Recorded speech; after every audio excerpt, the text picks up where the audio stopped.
Why do bad things happen to good people? This is a question that I've been asking myself since I was young. There is this old man that lives near the bakery near our home, and I would always see him sleeping with just having a few cardboard boxes lining the cold floor. In the morning, he'll be the first to wake up in the neighborhood. Whenever he wakes up, he would always tidy up his belongings and put them in a small little container, and he will go off to work, but not before he waters the plants around our building. He was a character that always intrigues me, and we've tried giving him some blankets and some pillows, but he would always refuse because he said he already have enough. He didn't need anymore. One day as we were coming home, I saw him praying and he was using another cardboard as a prayer mat. So we thought that giving him a prayer mat would be more useful for him. One night as I was coming home, I saw that he used the prayer mat that we gave him as a form of blanket, and that really warmed my heart. But at the same time, I was thinking, why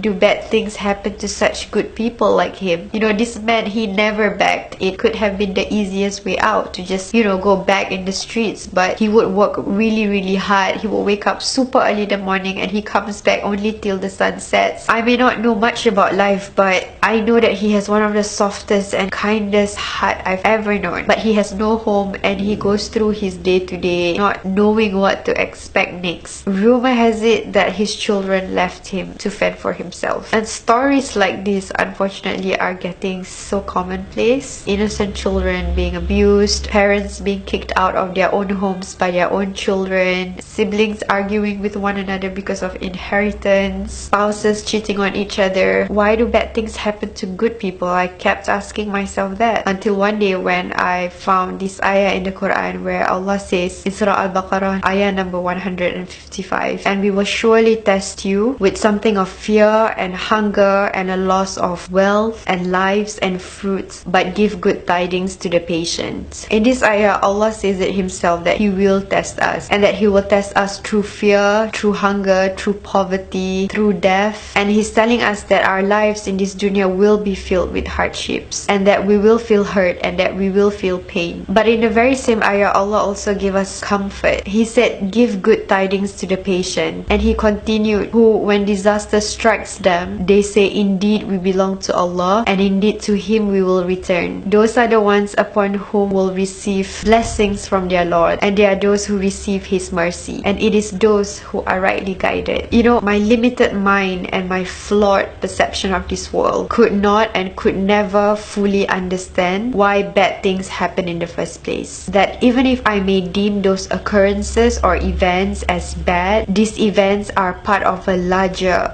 bigger, grander scheme of things that my limited human brain will never be able to comprehend and see in its totality. But I know that everything that Allah does, it's never random nor a coincidence, because with Allah everything has a purpose. So as I pondered upon that ayah in the Quran, I realized that instead of feeling sorry for the old man who resides temporarily in cardboard boxes, I should actually be in awe of his patience and be envious that inshallah his permanent residence in the hereafter will be Jannatul Firdaus, because that's where all the good people go. And I'm now convinced that nothing bad happens to good people, because whatever difficulty or hardship that has happened to them, that they may have gone through, those bad moments made them closer to Allah. And that's the best thing that can happen, because when one is closest to Allah and has Allah on their side, then truly they have everything. My father always taught me to never ever look down on others, because someone might appear poor or impoverished, but his or her soul could be richer than ours. And even though dirt might smear their faces now, their faces could be glowing, full of nur on the day of judgment. So the next time I see or hear stories of bad things happening to good people, I hope to remember that truly it is only Allah who knows the bigger picture, and that He has a plan for all of us, and that He definitely takes care of good people. So if you know a good person that is going through a bad time right now, please share this video to him or her and tell him that Allah always takes care of good people. So that wraps up my reflection for today. I hope to see you guys in my next video, inshallah. Bye bye.